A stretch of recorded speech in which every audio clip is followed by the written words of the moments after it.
Time for a Miami Sports Pod. Yes, we have a name finally. Last week we were the podcast to be named later or something to that effect. Will Manso, Clay Farrow, Dookie Lang here for Local 10 Sports. And guys, week 2 of our podcast. Are you happy with the name?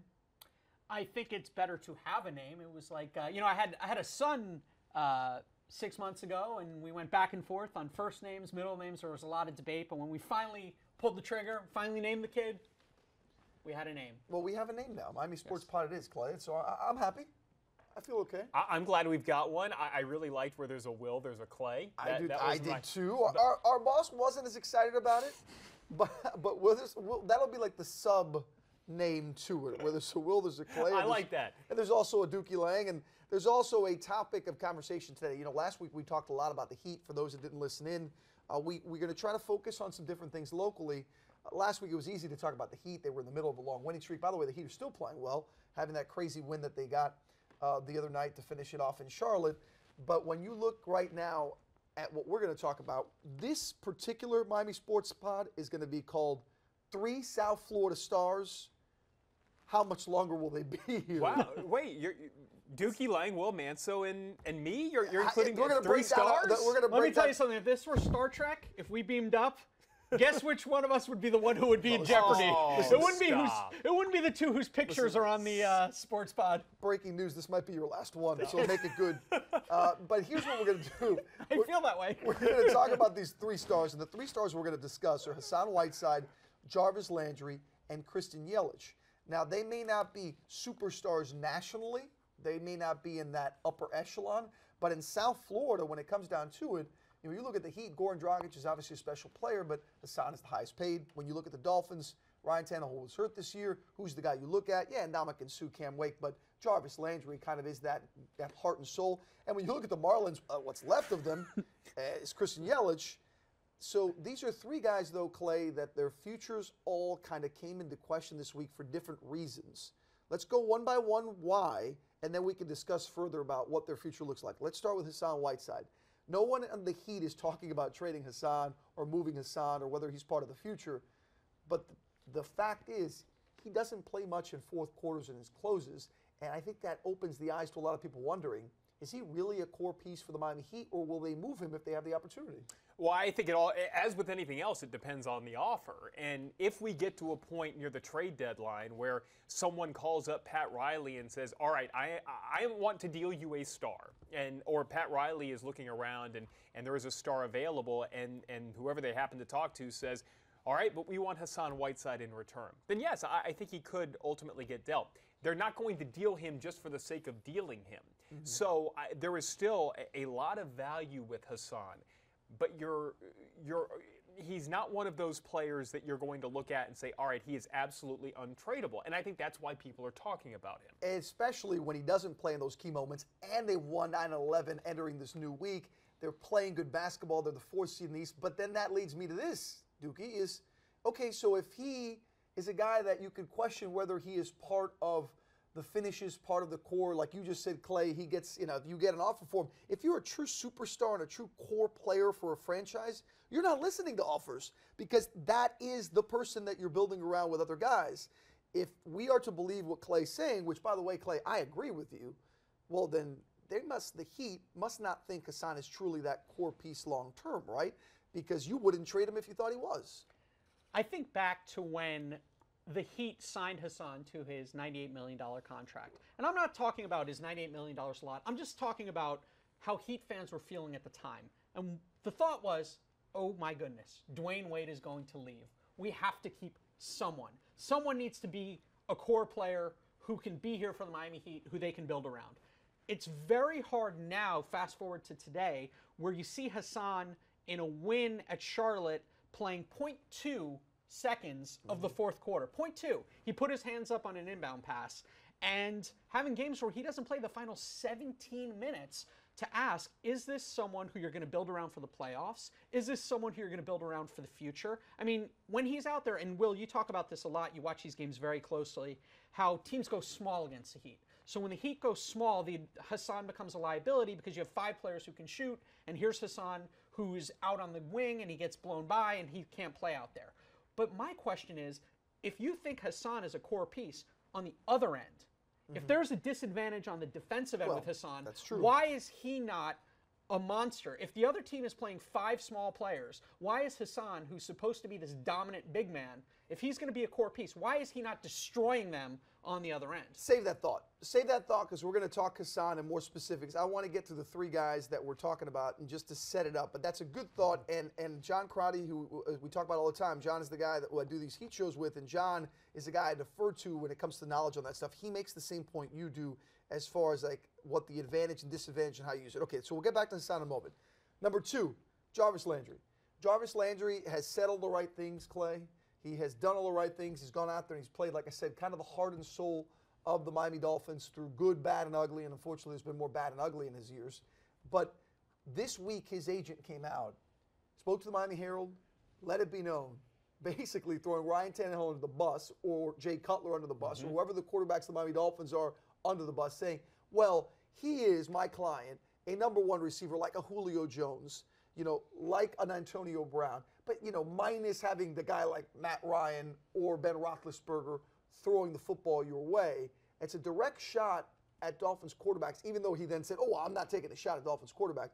More importantly, when you hear that he wants number 1 receiver money for a slot guy who averages 9 yards a catch if lucky, to me, Dolphins aren't bringing him back. There's just no way. Unless he goes out of that market and sees, holy heck, there's no money to be made out there. Nobody's going to pay me. I've got to come back for something.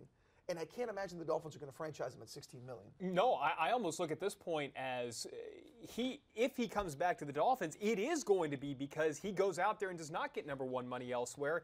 And I know we're going to get into this more. Who's going to give it to him? I know we're going to get into this more, Will, but the fact that the agent comes out and says, oh, well, look at Julio Jones, he has Matt Ryan. Look at Antonio Brown, he has Ben Roethlisberger. Oh, but I'm not disrespecting the Dolphins quarterbacks. Not at all.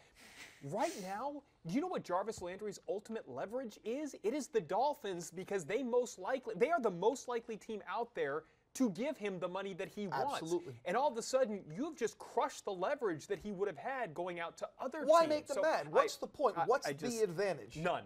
And this week shocked me because I think you both know that I'm a big supporter of Jarvis. I think we all are. I think we all like Jarvis and think that if the Dolphins can keep him, you should. But you're not going to pay him Antonio Brown money. You're not going to pay him Julio Jones money. I don't even know if you're going to pay him Devontae Adams money. I'm not exactly sure what you're going to pay him, but it's not going to be $15 million a year. Whatever the guarantees are. Look, his old college teammate, Odell Beckham, is getting a contract situation with the Giants. There's a guy who's going to get paid. Yes. There's a guy who's a difference maker to number 1. Jarvis is not that guy, but we're going to get more to Jarvis in a second. The final piece is Christian Yelich. Now, Christian is a guy that outside of South Florida, very few people know about. But again, he comes out and acts like he's a superstar this week, and through his agent, of course, because that's what players do. Say, okay, Mr. Agent, go out there and tell everybody, tell the world that I'm a great guy, but I don't want to be here. Request a trade. I mean, Dookie, when I look at it, I don't know who's left. I know that the Marlins would certainly trade Christian if they had the opportunity, like what you said about Hassan, if the offer was there. But Christian Yelich, really? You're going to go out there? You've hit, what, 290 in your career? You still haven't knocked in 100 runs. You've got a $50 million contract Jeffrey Loria gave you. Again, it could be a bargain deal if you turn out to be the player everyone thinks you're going to be. What are you doing? My wife has a law degree, and she taught me a term: willingly, knowingly, and voluntarily. When Christian Yelich signed his contract with Jeffrey Loria, he did so willingly, knowingly, and voluntarily. You mean sign the deal with the devil? He made his agreement. He decided to sign a contract. And honestly, look, we're going to have to look for our joy watching this Marlins team wherever we can find it, in places we never thought we could look. There's a little part of me that hopes he stays, hopes he doesn't get just so traded, he can be miserable and in that clubhouse? And watch Christian Yelich earn every cent of the contract that he signed. He is not someone who went into He's this... not Giancarlo Stanton, by the way. He's also not someone who went into this blindly. He's seen the history of this franchise. He made a deal with the devil. He's a smart guy. He knew, look, I'm getting an opportunity. I'm getting a long-term contract. I'm getting good money. He took it. Now he's got to fulfill the rest of his contract. All that said, and you're right, I agree with you. All that said, if the Marlins do get value for him, absolutely, at this point with what they've already traded and considering they are in a rebuild. But my thing is, because he has a good contract from an owner's perspective and from a team perspective, and because he is still a young guy who has room to grow, to me, I like building around him because pretty much if you make a trade, you're hoping to get a Christian Yelich back. Sure, in a perfect world, you get a Mike Trout type player, Giancarlo Stanton type player. Doesn't always work that way, though. But if you got Christian Yelich type player who's a 19-year-old kid in Double A now that becomes Christian Yelich, you're pretty happy in a couple of years.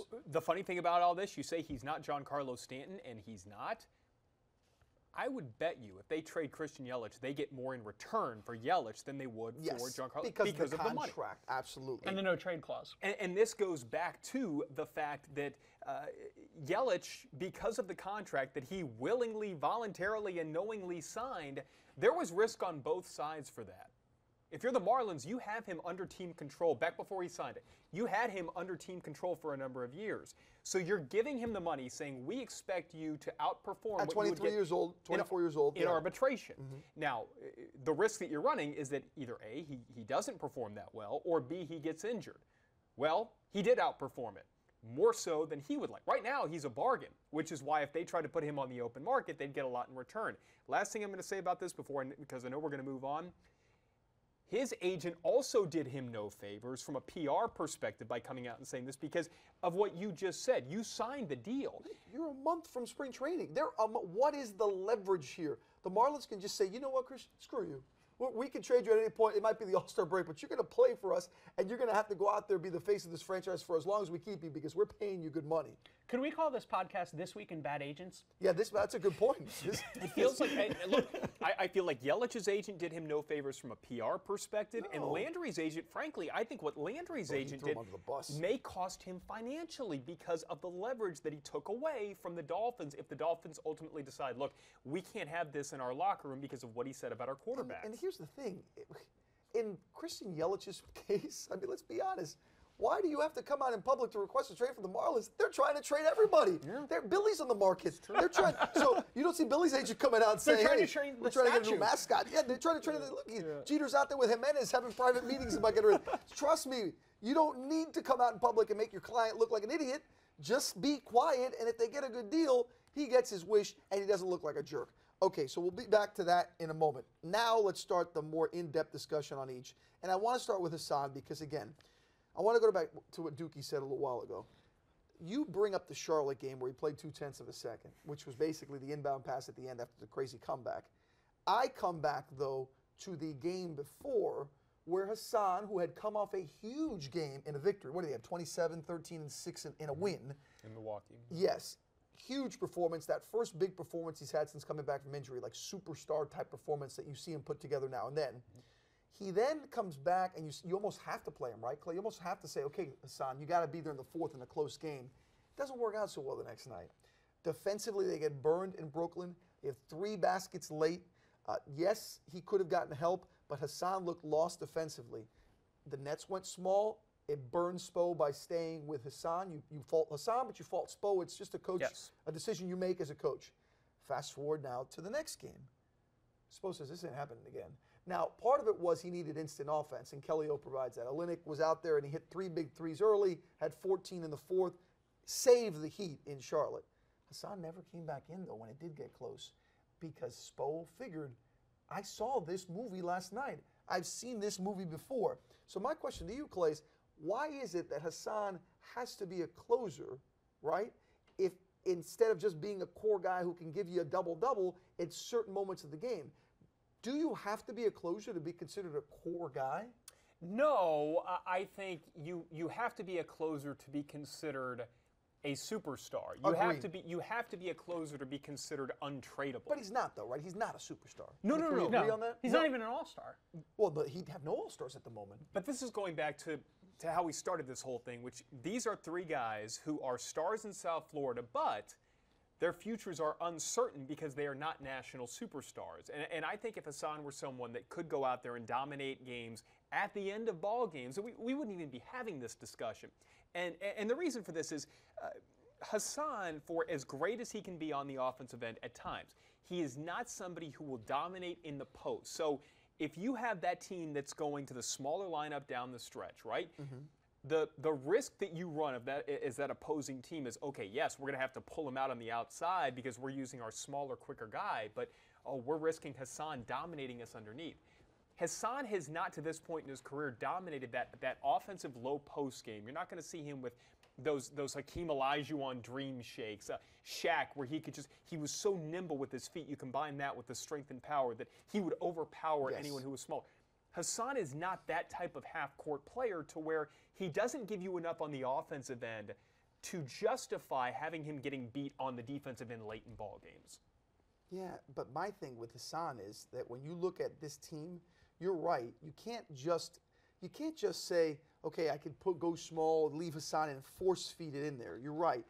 But my thing is, and you and I get in this discussion all the time, Duke. We do, and via text, and we go at it because why? To me, you don't treat Hassan any differently than anyone else. No. You play him when you have to, and when it's to your advantage. There's only two guys on this team that I think warrant minutes all the time. It's not because they're superstars, it's because of what they do that's needed at all times. Goran, because he handles the ball, and he's literally the only ball handler the Heat have. He's the only true point guard. I know Walton's a kid that they brought up, but I mean, let's be honest here. Goran Dragic's the guy you want with the ball in his hands in key moments because he knows how to facilitate. That is his job. He's a ball handler. And number two is Jay Rich, because Jay Rich, on top of his offensive improvements since November, always plays defense, and he can always lock down or get on top of whoever that big scorer is. Even if he doesn't end up doing the job, he is their best defender in that situation. Why can't Hassan just be like Clay? Why can't it just be that way where Hassan he's sort of, yes, he's a star player and a core guy, but you're allowed to sit him in big moments because he doesn't give you his best in those big moments. His strengths aren't in those big moments. So in the deciding moments of games, you don't trust this person to be on the floor because A, they're a liability on defense, and B, they're not imposing enough on offense. How is that a core you want to build around? What other superstar in any sport? Isn't it working? It's working in the regular season. It's working right now. Guys, are we going to kid ourselves and think the Heat are a championship team? Well, but the question is the word them core. That way. The question is the word core. Core means 4, 5, 6 years down the line. For this season, yeah, I think for this season, for this regular season, Eric Spoelstra's job is to win every night. And I think through our conversations, you have persuaded me that on a given night, he may not be the best answer. But my answer to that is, if he's not the best answer on many nights in the fourth quarter, then you have to look at his place in their future. Well, Clay just said it. You started by saying that the Heat will listen. I think they should absolutely listen if something comes along because we all know the Heat are looking for a superstar. I mean, this isn't breaking news. This isn't making a prediction and not knowing what we're talking about. It's legitimately what they've tried to do the last 2 off seasons is get a superstar. They have failed to do it. Actually, 3 off seasons now. They've tried to do it. They haven't done it, and that's okay. They've tried their best. It hasn't worked out. It's tougher to get stars. We talk about it all the time. But Hassan is still a core guy. Meaning, if you do somehow get a superstar, whether if they sign a Gordon Hayward this offseason, right? Hassan's still here. Mm-hmm. He's still a building block. He's still a core guy, except now you've got your so-called go-to superstar guy undisputedly in Gordon Hayward. Right. Didn't happen. Okay, fine. But you could still have a superstar and still have Hassan. My thing is, to this team, their success, the way they're built now, is just every guy do your job. And when you're asked to do your job, whether it's 10 minutes here, 12 minutes there, sit out a fourth, play a fourth, you got to do it. My question for you is this, Will. Do you think Hassan has reached his ceiling? Is this what he is? Or do you see him having growth? Because if he's going to grow, if he's going to be a better player than he is now, he has to be the type of player who can get on the floor in the fourth quarter. He has to earn it. He has to earn it. He earned it the other day, right? He earned it in Milwaukee. It didn't pay off in Brooklyn, but he earned that chance because of the monster night he had. By the way, and mark this down, Dookie, because this is the core disagreement. We agree on a lot of things. This is the core disagreement and the argument that we've had a lot over the last 2 weeks. Full disclosure, we've talked a lot about Hassan Whiteside. This is the argument and the discussion. Dookie feels as though it is worth putting Hassan Whiteside out there in the fourth quarter to allow him to grow, even if you lose, because your ultimate ceiling is better if he reaches his ceiling. So you're going to treat this like I don't want to say a rebuild expansion type team, but you're basically treating this like a team that is in it more for the long term than trying to win now. You are trying to figure out what you have in Hassan Whiteside. They know what they have. They know what they have. And to get him. They know what they have. And just let me say this very quickly. There are two things going on here, right? There's belief and there's trust. And the more that a team trusts someone, the more belief that they have in a player, the more they're going to get out of them. If a player feels that there's no belief and feels there's no trust, it puts a ceiling on what they can do. When Hassan is sitting on the bench, you said it last week on the pod that he had kind of a Jay Cutler-like body language. If he's giving you bad body language and he's sitting out the last 17 minutes of a game, that's a major, major problem. You saw what he did at the end of Charlotte, though. Sat out the entire fourth quarter. He was the first one to go and hug and pick up Bam and celebrate with the guys at the end. I will say this from being around that locker room enough, and I know, Clay, you go in there post games and you go to practices sometimes and you see that this is a very close unit, very close team. Are they a championship team again? No. This is not the Warriors we're talking about. We get it. But they're a team that really cares about each other. I don't think Hassan is a bad teammate. I don't think he's any kind of locker room issue. I don't think anybody on that organization dislikes Hassan. I just think they want more from him, and they're trying to get it. Quickly before we move to Jarvis, I'll go down the row with each. Is Hassan Whiteside a member of the Miami Heat at the end of this season? I say yes, because I don't think that they get what they want in return.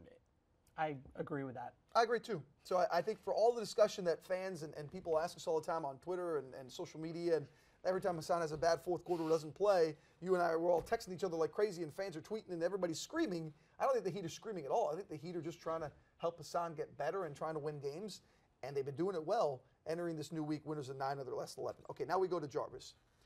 Jarvis Landry's in an interesting situation, and Clay, you touched on it a little bit earlier. I don't see a team out there, and I include the Miami Dolphins in that, giving him number one receiver money. What's number one receiver money? What, 14, 15 mil a year? Yeah, right about there. And I think, again, the problem that you're running into right now is if there is no market elsewhere, then why are the Dolphins going to overpay? And I ask this question with a question. Do you think that Bill Belichick stays up at nights worrying about Jarvis Landry? No, and that's the thing too. Is where do we all have made it clear we like Jarvis a lot. I do, and not only as a person, as a teammate. I think he's a fiery guy. I know he does some dumb things sometimes, but I think it comes from a good place. I think it comes from heart and competitiveness. But I'm sorry, we've seen enough of Jarvis now to know he is not that game breaker. He can't take a game over like Antonio Brown can. He can't do what Odell Beckham Jr. does. I mean, he can't do it a lot of times what a Des Bryant does when he's healthy and he's fine. I mean, you're talking about the upper tier wide receivers. I just mentioned the best. I'm talking about even the second tier of so-called number one receivers. He is a slot receiver who is nifty. He can make moves. He finds ways to get open. He can get you that tough first down. He's a competitor. But come on, he is not a number one wide receiver. And that's not an insult. Clay, you asked us to be us on this podcast. Yeah. So I will debut publicly a nickname for Jarvis Landry, which his agent may not like. Slowdell Beckham. How do you catch 112 footballs? Well, I call him Odell Beckham Jr. The 112 footballs and not get 1,000 yards. That is very hard to do. Impossible. And so listen, it's funny because I feel like last year when they made the playoffs, I used to tweet 53 more Jarvis Landrys, heart and soul of the team. I wish everyone would play as hard as him. I love the way he plays. Last game of the season, and Clay, you could probably touch on this. You're around Adam Gase. When you heard Adam Gase in the end of the season news conference address Jarvis Landry and address him and Kenyon Drake getting kicked out of a game because Jarvis's fiery nature and his under 1,000 yards turned into a brawl that cost them their two best offensive players in that game. How do you think Adam Gase felt about that? I'm glad he said that because I think his agent's response may have been a response to Gase's response. I think it may have been. I thought it was very interesting how quickly the narrative turned from how Gase spoke about Jarvis Landry. Boy, it's changed fast, hasn't it? Do you remember the last player that the narrative changed very quickly like that about somebody who he called a hothead? Jay Ajayi. Jay Ajayi, who was on his way to the Super Bowl, by the way, right now. So I don't think it is a coincidence that you saw the narrative from the head coach of the Dolphins change like that from a player that he just traded and a player who may well be on his way out the door. Because I think you went from the day of the game, and I forgot Gase's exact words, but he said, "I know what Landry did. I don't want to talk about it." Mm-hmm. And then the next day, or whenever the exit interviews were, maybe it was the next day. It was the worst that I have ever seen. Yeah, he changed the narrative quick. Very quickly. It was a message he sent. His agent, meaning Jarvis's agent, obviously fought back with his comments. That was a way to kind of fight back. I look at it this way, too. There's a bigger picture here with Jarvis. How long have we been having the will the Dolphins keep Jarvis discussion? This is a couple of years already, hasn't it been? Because usually when the guy's a year away from free agency is when you start to have that discussion. I remember you and I on Sports Sunday having this discussion on set, And the reality is this: if they haven't signed him to this point or really made a true effort to make it clear that they're going to build around him, like for the Giants, for instance, their new GM that they just hired with Odell Beckham and the Mara family.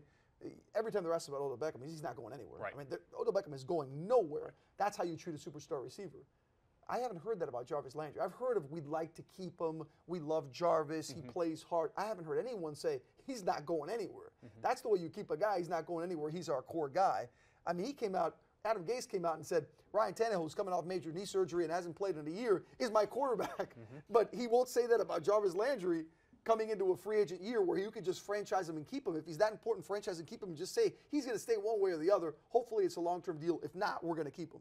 And he doesn't. And I know there's some leverage issues there, but the reality is if he's really your number one guy, you treat him like a number one guy. Clay, you mentioned Bill Belichick. Do you think Belichick can even name his receivers? Does it matter to him? 82, 80, 86, 84. There's an interchangeable nature to the New England Patriots system, to the wide receivers. Jarvis Landry, he scored more touchdowns this year. He brings that energy. He was good. He was very good. He was good. He caught 112 footballs. Nobody else in the NFL caught more footballs. But impact. Impacting a game, like you said.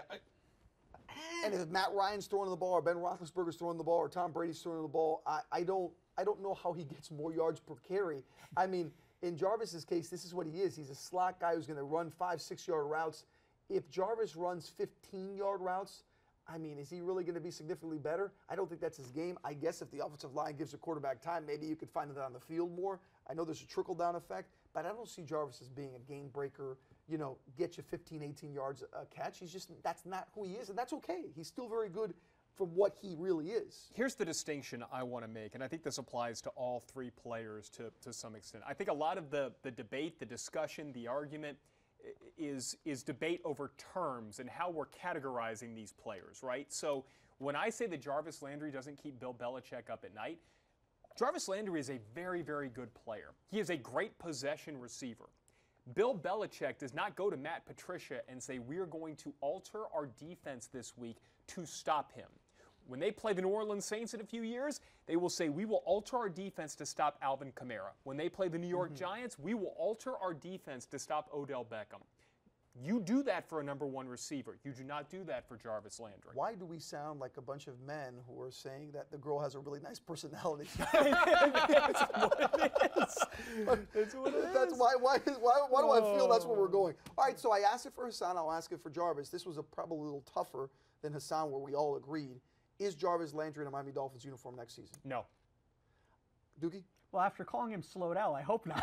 No. I think, I think his agent has to talk him up. The Dolphins have to talk him down. That's how negotiations work. Can they meet in the middle? It's that moment of clarity. It's him going around the league and seeing he's not going to get that kind of money. Okay, maybe the best situation is here. You're saying a lot. What's the say answer? all Yes that or to no? say yes. You think he'll be back? Yes. I'm going to say yes, and here's why. Similar to what you just said. I'm with Clay. I think it's no if he truly thinks he's going to go number one money, and that's what he's chasing. The Dolphins just move on from him. I think Jarvis is going to get hit hard with the reality that he may think he's the number one receiver, and his agent may say he's the number one receiver, but the NFL is not going to pay him like a number one receiver. And I think he'll stay in Miami at a good contract, get a nice for both, and I think it'll be a good thing for the Dolphins to keep him near, because I still think, we talk core Hassan, I still think Jarvis Landry is part of the core of the Miami Dolphins and can be successful. And that's the only way I see him coming back. And again, as I said before, it's where the agent coming in and saying what he did, the Dolphins may look at it and say, we don't want that situation in our locker room. Yeah, it could also be that it's past the point of no return, which leads us to the final so-called star, and that's Christian Yelich, who is an all-star, and he's a guy that's very talented, and he's a very good player, maybe not known nationally because he's played for the Marlins in front of crowds of 15,000, 16,000, and it's going to be a lot less this year if he stays. But when you look at what Yelich is doing now, can this be repaired? Can it be fixed? And do the Marlins even want to fix it? You think right now, my take, Clay, is I think Derek Jeter is looking at the situation and talking to Mike Hill and saying, Mike, trade the guy. Give me a good offer. He's a good young player with a solid contract. I don't need this guy around. He's not Giancarlo Stanton. He's not Mike Trout. He's not a superstar. He's not Jose Altuve. He's a good baseball player with a good contract who can get you 20 homers and 100 ribbies and hit 290. Great. Let's go get me a couple of those in a deal for the future, and let's move on. My take is, I think this is a nothing to them. I think this is so what? I don't care if you're happy Good for you. or not. Good for you. Because, look, Yelich's agent may be saying he doesn't want to be there, and I'm sure he doesn't. Yelich is not going to show up to spring training and start hiding people's underwear or like being a problem in the clubhouse, being right? more miserable than he already has been, by the way. Seriously. Because let's be honest, if we're going to be, you said about being ourselves, let's be honest. I personally do not have a problem with Christian Yelich. I've interviewed him numerous times, have you Clay, and he, at times he can be a friendly guy, but that clubhouse was very toxic, and a big reason why was Jeffrey Loria and the atmosphere Loria created that everybody hated being there. But okay, so if you signed a deal with a guy who was compared favorably in South Florida to Fidel Castro, and then you played under him, and you were miserable under him, and then he's gone, and then the new team wants to rebuild, and you're still miserable, maybe you should start looking in the mirror and seeing who the miserable person is. Because if you can't play in any situation, when are you going to play? It has to be for a winner with the Yankees and Red Sox. That's the only way you're going to play baseball. Well, and I think that's what obviously his agent is trying to do, and his agent is trying to be the bad guy he wants here. to go be in San Fran or in St. Louis or in a great baseball town. I get it. Fans don't care. Fans don't look at this and say, "Oh, well, the agent is so mean here." But Christian Yelich doesn't really feel this way. No, the agent is speaking for the player in this case, and again, it's not going to cost him dollars, at least not now. We don't know what's going to happen in the future, but it's going to cost him PR-wise because unlike with Giancarlo Stanton, who we knew the Marlins had to move, unlike with D. Gordon, Marcell Ozuna, where contract structure told you they have to move these guys. You said it earlier, Christian Yelich is a player that you want to build around. Yeah. So if you're Derek Jeter right now, you may say that he's unhappy. I don't think he cares. I think he says, look, so what? If He's another got team zero leverage. Zero leverage. Zero if leverage. a team calls and blows Mike Hill and Take Derek it. Jeter away, then you take it. But I don't think you just trade him for the sake of trading him. I actually think by saying he wants to be traded, he makes himself less likely to be traded. I agree. I think the Marlins are sitting there, and they are trying their damnedest to trade everyone. Anyone who's making money. JT Realmuto said he wanted to trade. He doesn't need to say it. These guys don't need to say it. If Yelich comes out all fiery, his agent making a big statement, Derek Jeter's going, you know what? Keep that guy. Get rid of everybody else. Keep that guy. You know why? Spite. And I would not put it past any ownership group to say, we have a contract with this guy. He's being difficult. Let's make him live it out. I get it, but I don't think Derek Jeter's going to build the Marlins with spite. But I do think this. I think Christian Yelich, he may say in a way similar to what you're hinting, is like, you know what, Christian? We're not going to trade you right now. We probably will eventually, but we're going to hold out. Make him sweat. Do me a favor. Go out there and hit the damn baseball and earn your $50 million contract. Hit the ball, play well, and you know what? By the All-Star break, when teams are desperate for that extra bat in the lineup to get them over the top, then I'll trade you and I'll get the most return, and then you can go say how you hated being with the Marlins and live your life for a winner. But you're not going to tell me how to trade you, when to trade you. You're going to collect your check. You're going to play baseball, play it well the way you can, and then I'll work on it. I think that may happen. Imagine if, every now and again, if there's a lot of news, one of our sportscasts has to be a casualty of it, whether at 4 o'clock or 5 o'clock every now and again. You mean every day? Every now and again that happens. What would happen if you busted into the news director's office, kicked down the door, and said, my sportscast at 4 had to live? Do you think that would play over well? It would not go well, and certainly if I made it public in front of everyone. And I understand that these are different circumstances. These are high-paid millionaires. They have a lot of look. Once there's a funny thing I thought of the other day, and that's somebody was about 4 or 5 different people tweeted at me that Justin Bohr is not complaining and he's a true, player professional. But what's the difference between Justin Bohr and Christian Yelich? Justin Bohr doesn't have his money yet. Christian Yelich does. Money is the ruler. What if every situation we're talking about have in common? Hassan's got a $98 million contract. Jarvis wants a big contract. Yelich has got his contract. Money rules all this discussion. If Christian Yelich doesn't have that contract, he is not requesting a trade. He's being quiet. He's going to be the team player and say, hey, I just got to go out and play hard, help this team win, see what we can do. I know we're going to struggle, but we're going to play hard, like Justin Bohr is saying. Why? Because Justin Bohr makes $500,000 a year, whatever he's going to make in arbitration, now more than that. Well, but Christian Yelich has got his $50 million guaranteed contract. He could say this. All right, so as we've done with the first two, let's finish it off with Yelich. Clay, is Christian Yelich in a Marlins uniform a month from now in spring training? Yes. If you ask me the question about the trade deadline, my answer is no. I think he is on the team in spring training. I think they deal him, as you said, when a team gets desperate for a bat. I think, yeah. I'm going to go with that one. I don't think he finishes the year in a Marlins uniform. I think there's a good chance he starts the year. It wouldn't shock me if he didn't. But, but here's the thing. I think even if he doesn't complain to his agent and his agent comes out in public, I still would have said that 2 weeks ago before all this started. Potentially. Because I think the Marlins should have been trying to trade him anyways, which is why I didn't understand the point of the demand when just shut up. You're going to get traded at some point and get your wish. Dookie? Man, I hope he's here. You just want to be here for coverage-wise. I Every day, go get Christian Yelich sound. Yeah, exactly. Listen, the Marlins are, they're on an 18-game losing streak. I think we should do a one-on-one with Yelich. See what Yelly has to say. Yeah. He's going to be Old yelling a little bit. Okay, so there you go. Those are the 3 superstars, 3 futures, 3 conversations. Before we move on, though, when we go and we wrap up this Miami Sports Pod Week 2, we're going to take some questions via social media that came to Clay and myself on Twitter. We have a gentleman here, Patriot of the Week is his Twitter handle name, which is, gosh, do I have to ask a question from a Patriot? Well, he's a Canes fan and you're a grad, so there you go. Oh, there you go. Okay, I like you then. Though it is the offseason, I'd like to hear your takes on how many years away the Canes are from beating Bama and Clemson. I'll start off by saying 2. I don't think this is the year they're ready, but I think in 2 years, I think with another recruiting class in place, with whatever quarterback, whoever ends up starting this year, getting a year under their belt, I don't think it's going to be Malik Rozier. I think the following season, this team is ready to be a top 2 or 3 team that can possibly win the ACC. I do believe, though, this team will be playing for an ACC title again next year. I do believe that. But I'm just not sure they're ready to beat a Clemson with a Kelly Bryant and then go on and face an Alabama in a title-type game. Yeah, in a one-game scenario, I think 2 years is fine. I think we're starting to see Alabama and Clemson, and maybe Ohio State to a certain extent, kind of separate from the rest of college football. I think you're going to have the next decade where those 3 programs, maybe decade is too long, but 5 years. 5 to 10 years, somewhere in that window where those 3 programs are kind of starting to separate because of resources, talent, coaching.